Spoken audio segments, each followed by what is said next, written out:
రాజ్ క్లాస్లో కూర్చుని ఫ్రెండ్స్తో మాట్లాడుతూ ఉన్నాడు. ఇంతలో విండోస్లోంచి చూస్తే ఒక అమ్మాయి క్యారిడార్లో చుడీదార్ వేసుకొని బుక్స్ని 2 చేతులతో దగ్గరికి పట్టుకొని నడుచుకుంటూ క్లాస్లోకి వస్తుంది. చూడగానే మనసులో ఏదో తెలియని ఫీలింగ్, మాటల్లో చెప్పలేనిది. మెర్సీని చూడగానే రాజ్ ఫేస్లో ఒక చిన్న స్మైల్. ఈ ఫీలింగ్ని ఏమంటారో తెలియదు కానీ చూడాలనిపిస్తుంది, మాట్లాడాలనిపిస్తుంది. ఈరోజు కంప్లీట్ అయిపోతే మళ్ళీ నెక్స్ట్ డే ఎప్పుడు వస్తుంది, తన కాలేజ్కి ఎప్పుడు వస్తుంది అని వెయిట్ చేస్తూ ఉండడమే సరిపోతుంది. మేబీ దీన్నే లవ్ ఎట్ ఫస్ట్ సైట్ అంటే ఓకేనేమో కదా.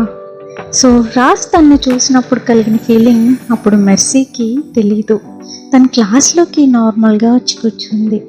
ఎవరికైనా ఫస్ట్ డే కాలేజ్ స్పెషలే కదా. భయం, ఎక్సైట్మెంట్, హ్యాపీనెస్ అన్ని ఫీలింగ్స్